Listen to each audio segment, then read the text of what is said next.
The Addiction Podcast, Point of No Return. Hello, everybody, and welcome to the Addiction Podcast, Point of No Return. My name is Joni Siegel, and I'm the host for this podcast. My husband, Steve Siegel, is the producer for this podcast. Now, this is episode number 263, which means we are well into our 6th year of podcasting weekly about the addiction pandemic. And it is our hope that we give you hope and that we let you know that help is available. You just have to reach out for it. There's so much help out there for you, whether you are the addict yourself or whether you are a loved one of an addict. There's help available. And if you can't find anybody else to talk to you, you can always call us and we'll talk to you. We've got one of those phones that just goes to voicemail, but I guarantee we'll call you back. So today, as I said, is episode number 263. Just a reminder to please go to wherever you listen to podcasts and subscribe and give us a thumbs up or a 5-star rating so that Google will put us at the top of the list when people search for podcasts on addiction, because we think we've got a pretty good podcast going here. Also, if you can go to our YouTube channel, if you like watching videos, in early 2020, we started recording video recording all of our interviews, most of them. There were a couple of people who weren't prepared for video, but so they're all on video. And once again, subscribe to the channel. If you want to get notified when we have a new episode, click the thumbs up. And if you, that's a good rating. If you want to get notified, ring the bell and you'll get a notification every time we put up a new video. But also a thumbs up helps us, again, with Google and YouTube and the search engines. So today we have an interview with a very interesting lady named Nadia Davis. She is the recipient of multiple state and national public service awards and has been a public figure in California for over 2 decades. As a young, high-profile lawyer, Nadia served on the school board and represented the wrongly convicted. She then led local and state efforts to improve collaboration of services for victims of interpersonal violence and was elected as county supervisor. She's the former longtime spouse of Bill Lockyer, California's former Attorney General and Treasurer. Her experience with PTSD and addiction in the trenches of a highly publicized abusive relationship led Davis through the challenges of public shaming, injustice, arrests, mandated treatment, and a total lack of privacy for personal issues. She today suggests a more compassionate methods of treatment and restorative justice, enabling those in recovery from trauma and addiction to ultimately find their personal truth and their strength within. Let's talk to Nadia Davis. Nadia Davis, thank you so much for being willing to be on the podcast today and share your story. Thank you. Thank you so much for the work that you do. Oh, thank you. I would say it's our pleasure. It's not so much a pleasure, but we just feel it's like a duty. You know, we don't have family members who are addicted, but if we don't all do something about this problem, it's not going to go away. So anyway, so take us back, your childhood. Where did you grow up? What was your life like? So I'm the youngest of 7 of an extremely ethnically diverse family. My father's Native American and Hispanic, and my mother's a German immigrant. I'm the youngest of 7 children, 7 kids in 9 years. Wow. Both of my parents have fascinating stories. My father was an orphan field worker, overcame a ton of poverty and challenges and losses, became the first Spanish-speaking attorney in California. Wow.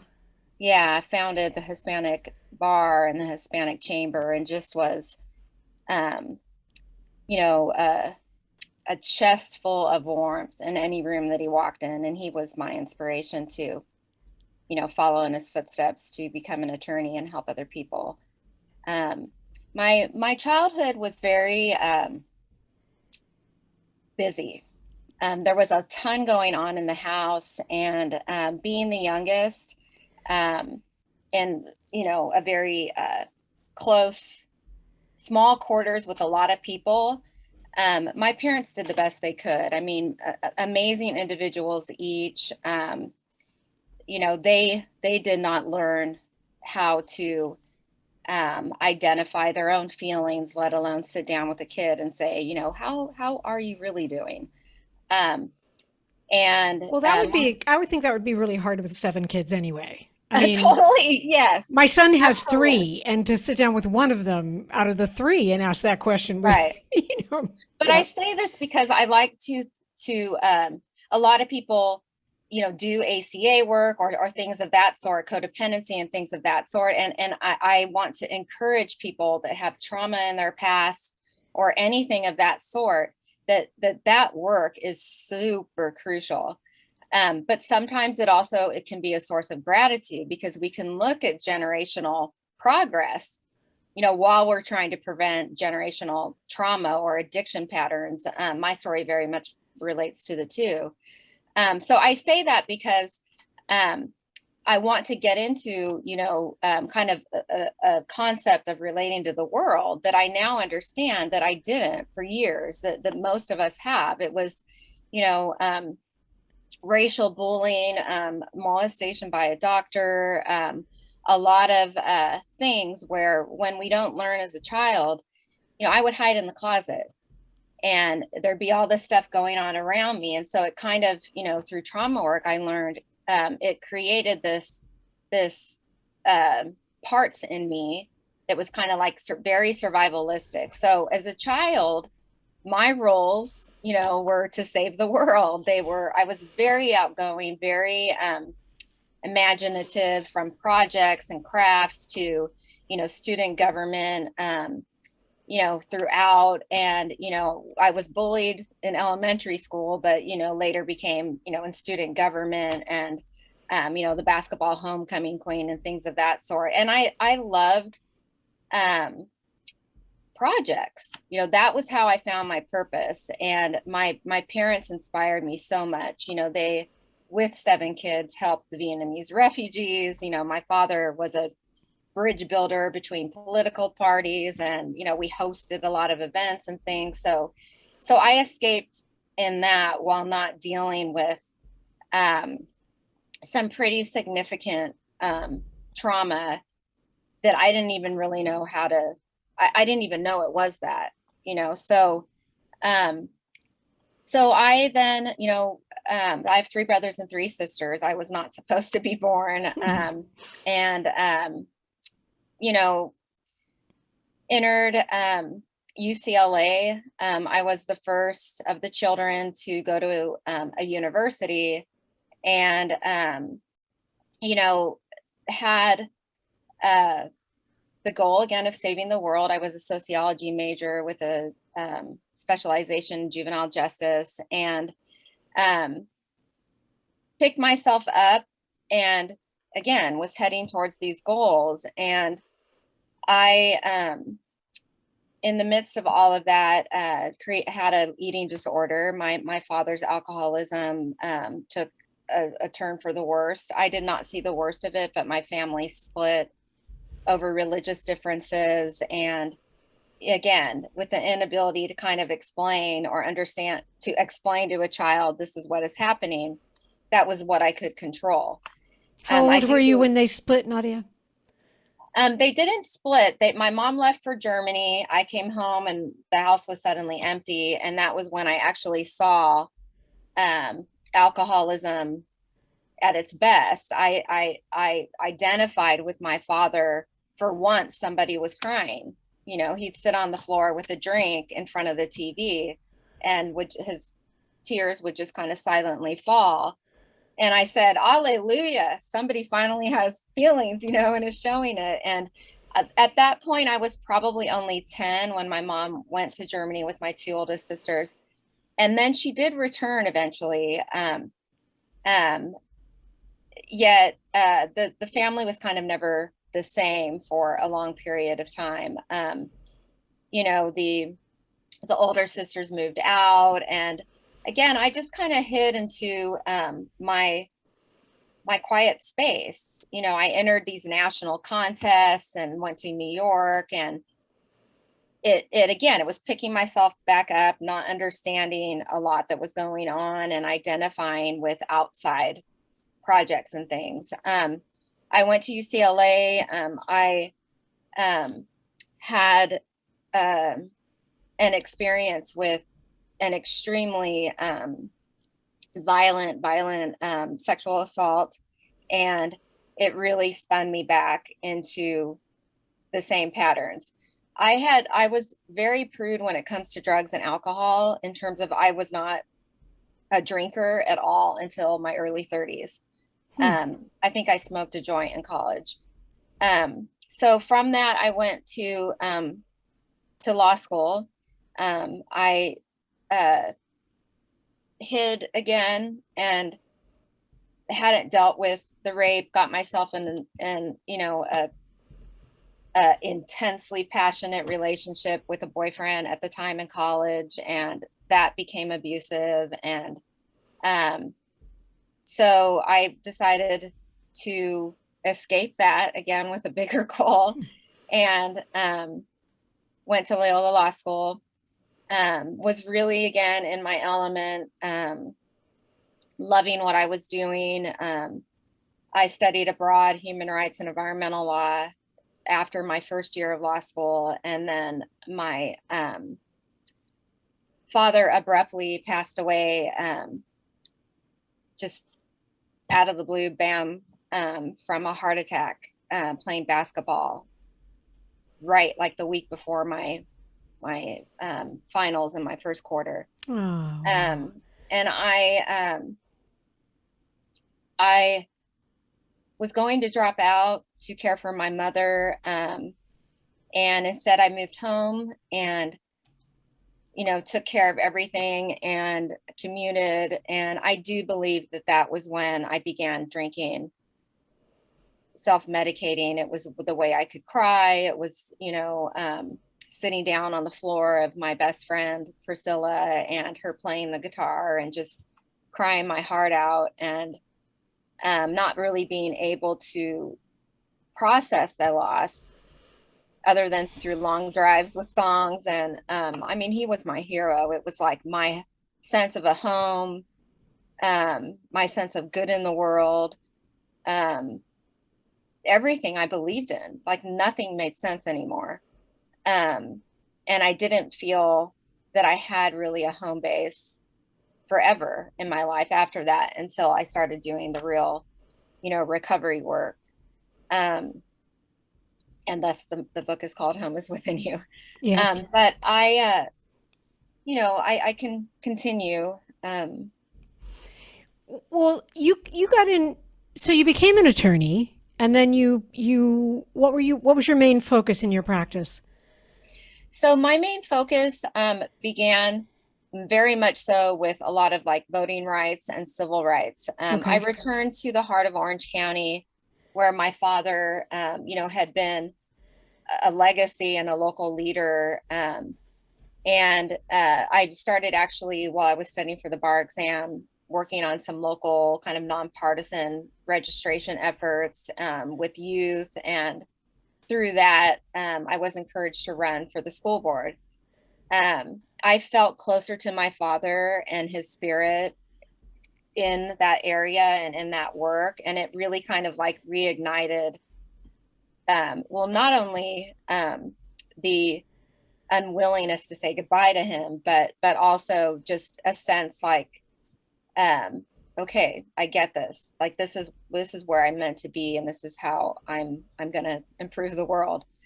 I did get elected, and during that time I began representing a wrongfully convicted child, Arthur Carmona, and was totally in my element. And that whole story is in the book. Okay.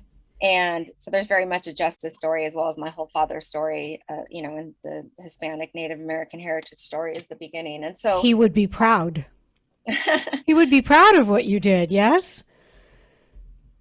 Absolutely. Yeah. And he has been with me, the whole way. And towards the end, both of their spirits, I'll explain it to you.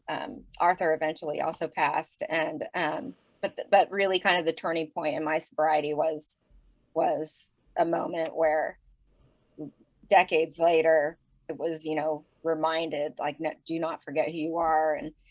And, but my father passed away in November of '94, and then I had a near-death car accident. in July of 99. And so Wow. again, I'm picking myself up. I'm, people are like higher office, all these state and national awards. And I appreciated, all of it. And then it was like, bam, a big rig hit my car and it flipped 3 times. Oh And my God. I wasn't breathing when they found me. I had 22 broken bones, my brain bled. And that, was something that when people, I mean, anybody that has gone through a severe accident and tragedy like that, after months in the hospital and then a rehabilitation hospital, I was IV to morphine for a month and a half with I'm a button. sure. Yeah. Otherwise, how else do you come through it? I was in a drug-induced coma for about a month and a half. And then you get out, and then I had to learn to kind of walk again. And this is in the middle of this big case and being on the school board. And so my mind was, they're going to forget you. I need to get out of this place. Once I started processing what had happened, it was all about like the outside role and purpose, and in no way, shape, or form did I or my mom, who was still very much distraught, say, you need to stop. You need to take time. You're still in a wheelchair. I went back to school board meetings in my wheelchair and, and just when I started walking again, put my heels and suit on and okay, I'm okay. I'm fine.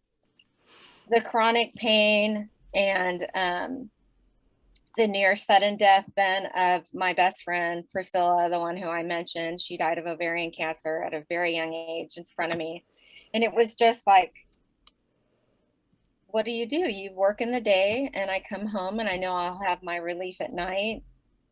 I didn't know how physical pain can bring up flashbacks or things. There just was no connection at all. Understood. In regular life, without these things happening to people, we just kind of go about, I'm going to have my drink and I'll have relief at night. And then it became, excessive at night. It became energy drinks with that. And, putting on the suit and going about. And then, sometimes being in such pain, having to kind of hold on to the podium, because I remember a couple of times I would trip and it just slowly became more and more obvious. I don't know how much longer I can do this. And then I met my husband, who's now my ex-husband, but we're very close friends and co-parent very well. I met him, I was on the school board and there was a local Marine base closure, and I was president of the board, and we were trying to build schools for an overcrowded school district, and we're locked out of using the land. And so it led to this complicated, I don't need to get into the details here, but you met him. Yeah, it involved the state attorney general. And so I went to an event with the other presidents of like the local community colleges and approached him, and when he was getting an award at this event, and the rest is history. I mean, I basically said, you're going to support children in schools over shopping day at Walmart, right? And we it went straight over my head. I thought he was much younger than he was. We connected on policy, on our talk, and I was introduced to a drug and used it, and I got pregnant very quickly, and made plans to have my child on my own, and very abruptly was asked to marry, and kind of was on a train of a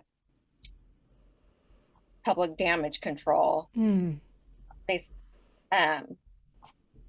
thing. And he thought he was doing the right thing, and we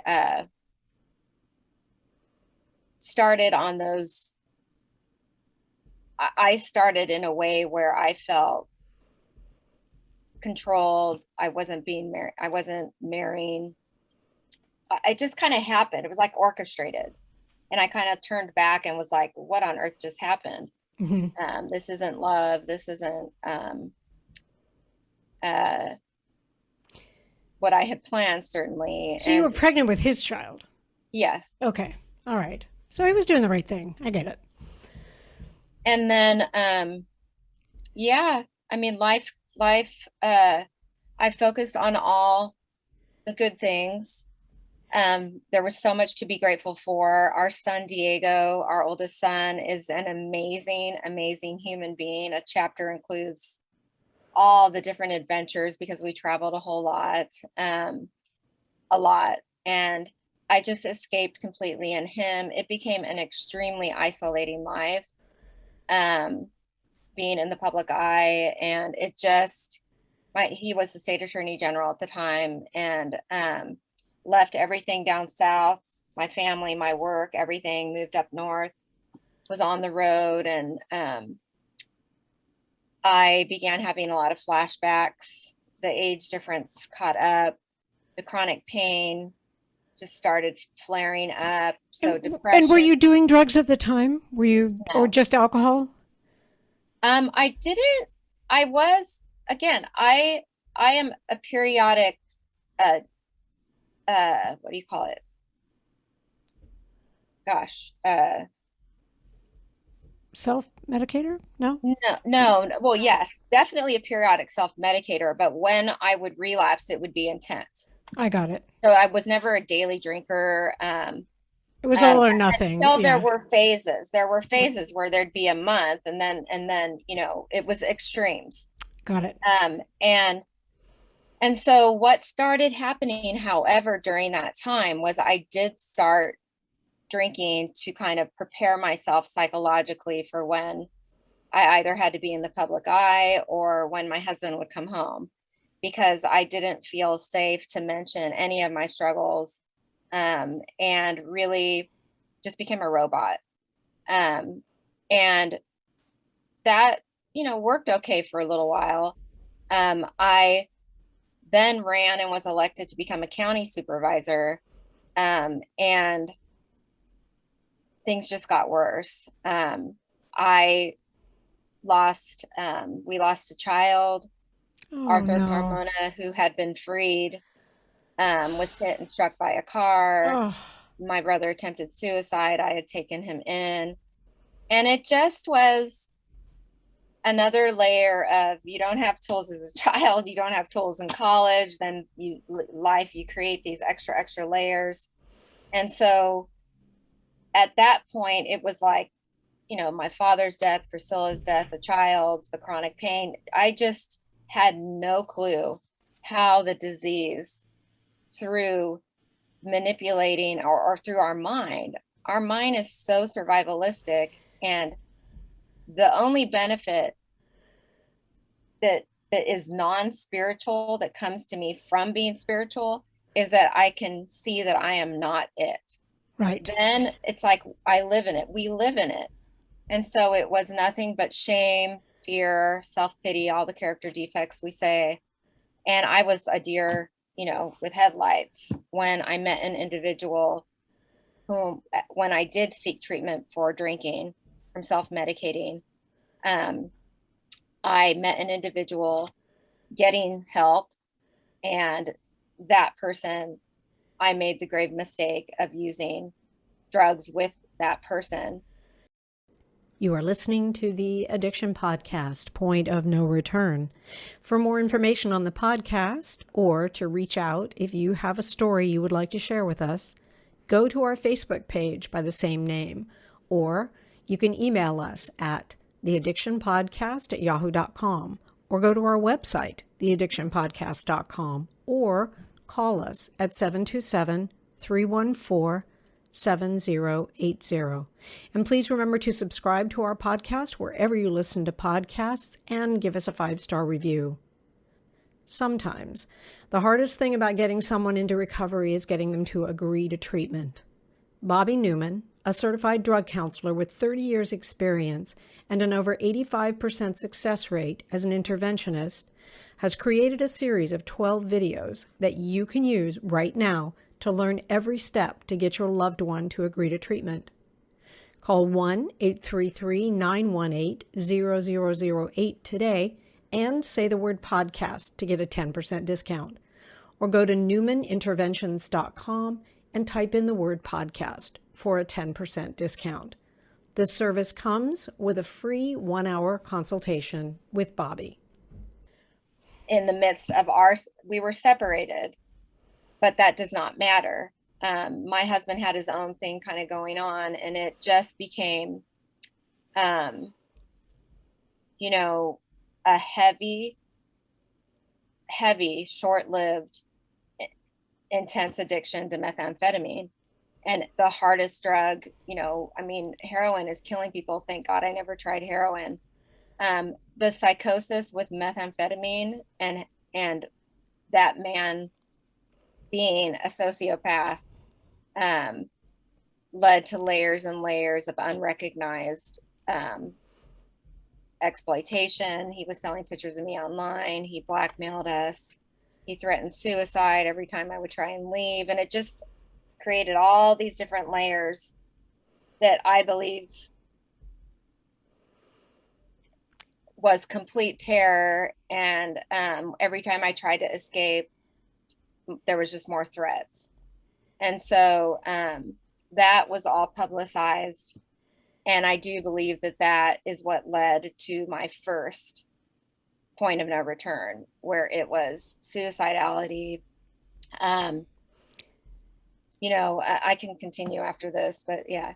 Did you have more kids or just the one, just Diego? Not yet. Okay. So did you then get treatment for the methamphetamine addiction, or?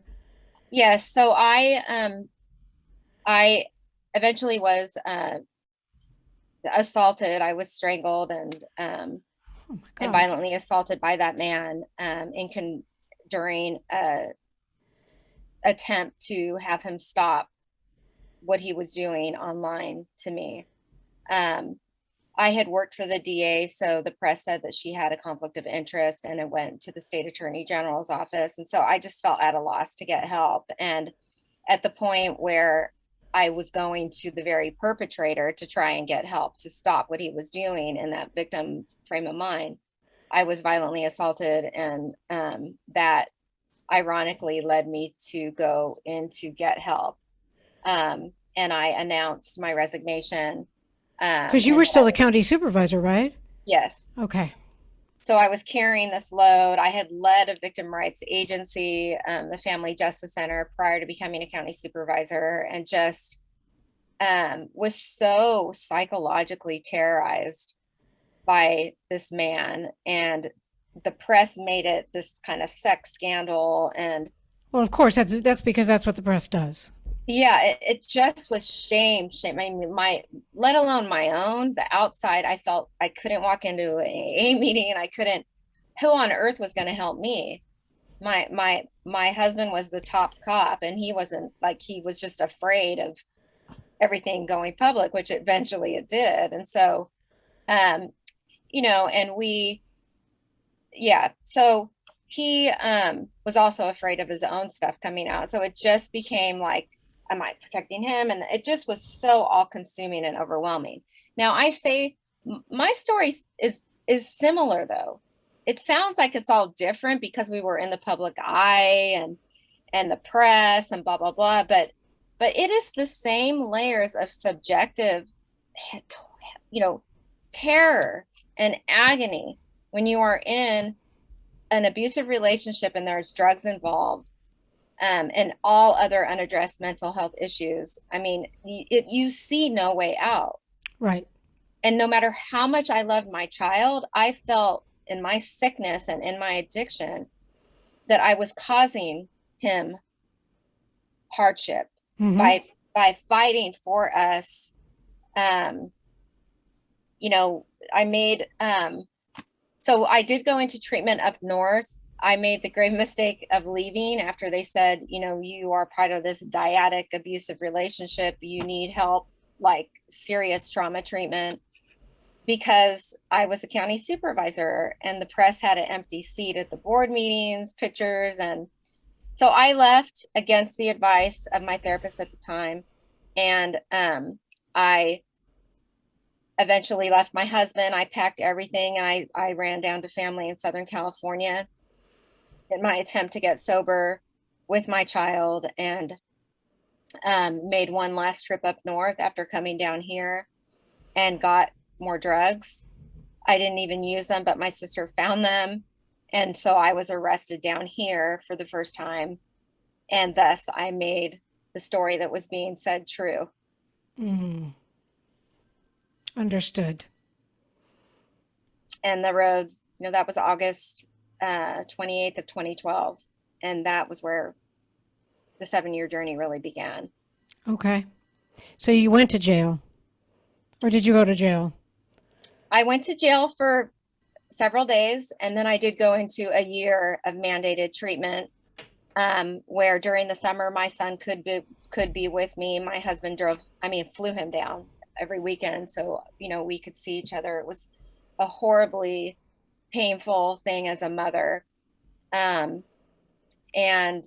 part of the book definitely in terms of advocacy really involves how we need far more compassionate, effective services for families that are struggling with addiction and mental health. Mm-hmm. And that, we can't just look at the behaviors of people. Most often there's definitely a dual diagnosis, and that you can't just have a checklist for somebody to get better. You have to embrace the whole family. You have to embrace the whole family, or else shame rolls, and it's just piecemeal work. There's no ability to really dive in and do the real work. Yep. I did get sober. I have, so what, it's going to be 10 years sobriety from a drug. I had several alcohol relapses, all of them different layers upon layer of cyclic,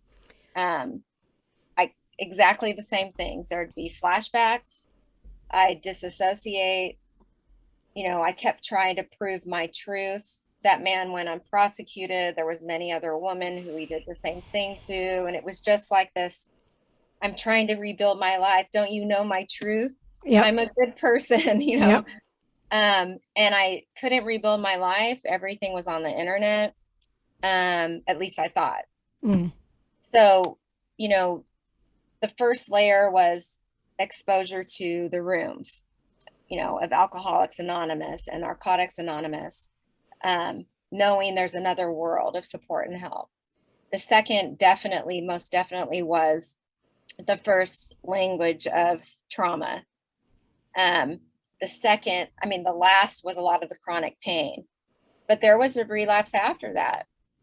And much of it had to deal with feeling powerless in the system. I had created so much wreckage that it just felt like I never could do enough. I never, no matter what I did, there was always this focus on the addict. Right. The viewpoint was you were the bad guy. It just became, my mind made shame took over. But the last point of no return was when I found myself at the Linwood Women's Facility.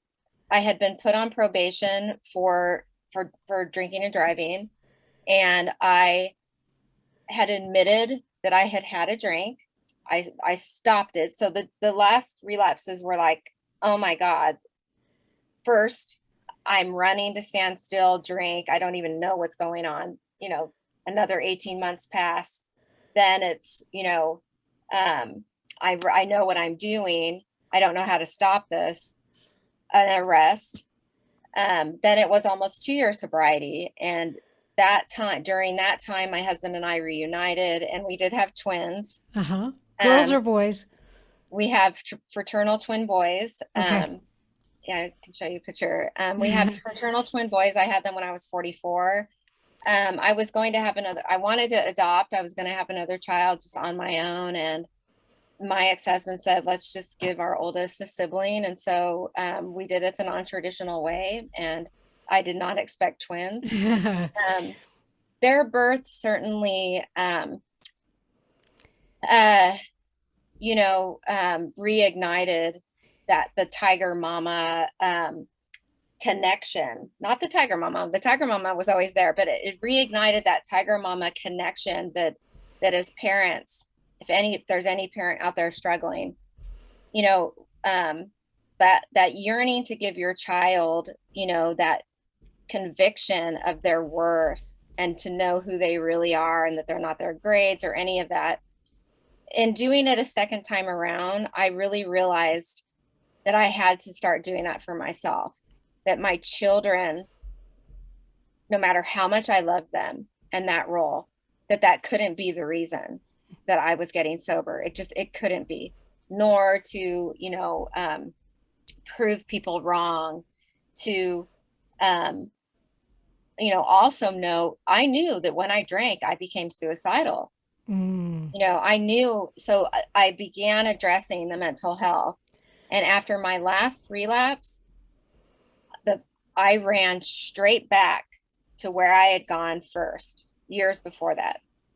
When she had said to me, you have got to do trauma work, I wasn't ready. And so my last time around, it was intensive trauma therapy where I did EMDR. And I would not had been able to go back and do that had I not been sober long enough, had I not completely changed my life and moved from under the roof of what was a very unhealthy marriage and kind of created, a safe circle of people in my fellowship that I ran straight back to with the tail between my, my legs going. But that was probably the hardest work I ever did. And I do think that most definitely I would have been, we're all vulnerable to relapse, but I know looking back at my patterns that it most definitely is psychological triggers from what happened throughout my life, but the more recent adult trauma that would lead me to just falling disassociated in situations, and a day would pass, another day would pass, another day would pass, and relief would be in reaching for a drink. Right. So how long have you been clean and sober now, Nadia? For 2.5 years. Okay, so I want to validate you for that. That's huge. With everything that you've gone through, we've talked about it before in the podcast, and we kind of say that there's kind of 3 parts to addiction. There's physical addiction, there's mental addiction, there's spiritual addiction, and you have to address all of them. You've had it in spades, the whole, car accident and, from there. And I can understand about physical pain, but then you had to overcome a lot of emotional trauma. The other thing we've talked about a lot is that typically drugs and alcohol, they're a solution to some other problem. And until you can address that, which you weren't ready to do until you were, that's huge. It's huge. You're supposed to be here. I just want to say that because you are an absolutely bulletproof, strong woman. I'm just amazed at what you have been through, that you are here today talking to us. You're beautiful. You are. And I'm really, Nadia, you're supposed to be here. You're supposed to be here doing what it is that you're doing today. The message about home is within you. It sounds so out there, but it really all comes back to, it's like all of us want a sense of being seen and of being known and, of safety, of just a place of solace to always return to. And for me, the different layers of work, they were all needed for me to get and stay sober. the lengths of sobriety that I had and that anybody might have out there, any day is not lost. Any day. That's right. And it builds up. And so like if there's a relapse, you have not failed. Nope. If you're the next day sober and you continue on another day and on another day, just continue doing the next best indicated thing, because that is the one thing that shame kept trying to stop. Yep. And so I learned, like when I say home is within you, my path of spiritual growth started, in 2017 when I met Kundalini Yoga. And it sounds all weird or whatever, but basically the use of sound and mantra were able, like I needed something that intense of a spiritual gateway or physical, somatic thing to shut my mind up that was in complete control. Addiction loves PTSD and it loves a racing mind. And so that was really what began it. And anyone that is able to sit back and recognize what their thoughts are is being spiritual. Mm-hmm. Like when we say higher power and spiritual awakening, I have had them. Mm-hmm. And I was on my knees in jail crying, saying, what am I doing wrong? I want this so bad. And in a blink's eye, felt freer than I have ever felt. Like when my father's spirit and Arthur's spirit and like this little girl, like all of a sudden it just came to me like, you don't have to do this anymore. You are trying and banging your head against the wall. You are. And it just giving everything away and out and realizing my mind is just trying to help me survive on this planet. Okay, mind. Okay, I see you. I hear you. You don't have to. My son said this to me one time. He's like, you don't have to try so hard, Mom. I kept saying, I'm sorry. He's like, Mom, you don't have to try so hard. I love you. Just continue what you're doing, And so my point is, if we can sit and start observing our mind, not be in some state of complete sunya is what we call it in Kundalini Yoga, but just start a little bit, whether it's in a meeting or in your morning meditation, to just say, I am not a body and I am not my mind, nor the thoughts it makes. I am whole, perfect, and complete. I am a spirit that came in infinite form. Nothing has changed that. No, nothing that has happened on this planet. Nothing anybody has said or done, including yourself. That's right. Nothing's changed that. Nope. That's right. And when you have that certainty, happened, it was like, okay, all of this it's not illusion, but it's like I'm in this body and I'm walking about like all of us, and we're getting by and we're doing the best we can.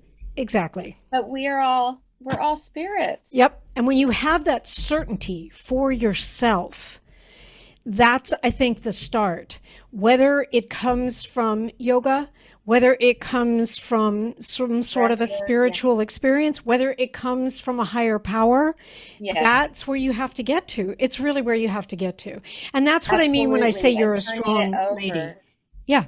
Thank you. That's what I mean, because it's, it is amazing to me that with everything that you've gone through, you're still walking around and you're productive. And like I say, and you're beautiful and you're vibrant and you're doing things and you make a difference by writing a book and telling your story. You make a difference. And, that you have that core certainty, and that's huge. That's huge. When we listen, to the lights along the way, they're there. They are there, and they were my father's spirit and Arthur Carmona, who passed. There are, chests of hope and light and things if we just are listening. They're there along the way, and people that are there that can help. And when I had that near-death experience, it's something you can't put into words. There's a mantra that's in a language called Japji that's part of the Kundalini Yoga, and a man's description of it is the closest thing that that ever came to that experience for me. So that experience combined with the loss of loved ones that anybody might have, that spiritual, like, intangible power.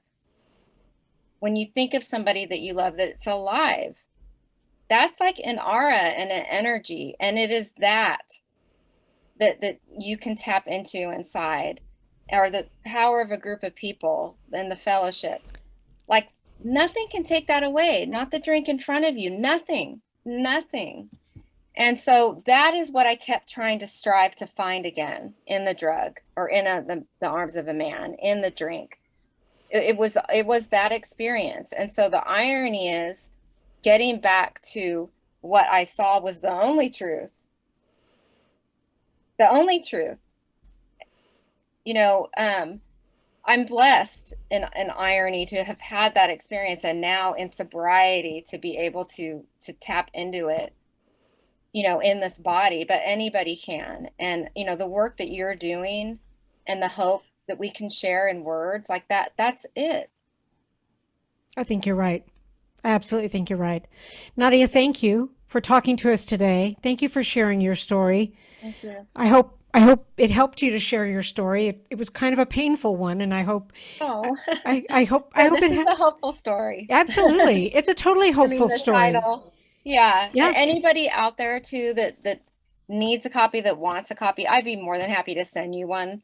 Yes, they are for sale, but I don't need to sell them to you. If you're struggling, just let me send you one. And how do they reach you? How would they do that? You can go to Nadia_Maria_Davis on Instagram, or NadiaDavis.homewithinyou@gmail.com. Everything is there on the www.nadia-davis.com. And I'm doing a lot of stuff on Instagram for free. Healing chats on Tuesdays at 8, meditation on Thursdays at 8. Then I'm interviewing, very blessed to have these live chats with the professionals that help me. Awesome. So my therapist of 20 years and Priya Jain, kind of a spiritual mentor, and my son. Oh, so cool. And so Instagram, it's Nadia_Maria_Davis. Correct. Perfect. And thank you for your advocacy. I do have to say, thank you for, I see the angle that you're going at, and it is not just an epidemic, but we have to change the way that our systems are responding to people, that they not look at the behaviors and brand and shame, but that we deal with it. And in particular, also sexual assault victims too, that we deal with all of this just holistically and in a much, much better way, where we're holding families, together. And this is all general talk, but there are specific ways that we can do this. Agreed. A whole nother podcast. Thank you. Thank you so much, Nadia. Thank you. Okay. Thank you. Bye-bye.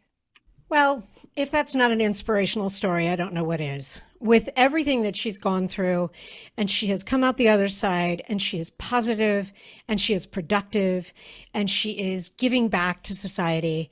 Just an amazing story. I cannot thank you enough for listening. Just a reminder that you can find her on Instagram, and a lot of free service on there if you are going through trauma or you know someone who is. Nadia_Maria_Davis on Instagram. And you can also go to her website, which is Nadia-Davis.com, and she will send you her book for free. Her book is called, wait for it, Home is Within You. You can buy it on Amazon if you'd like to, but she said she would send you a free copy. So go to Nadia-Davis.com. Thank you so much for listening today. We'll be back again next week. We've got another great interview coming up, this time with a DEA agent. You have been listening to the Addiction Podcast, Point of No Return. For more information, reach out to us on Facebook or go to www.theaddictionpodcast.com. Our email is theaddictionpodcast@yahoo.com.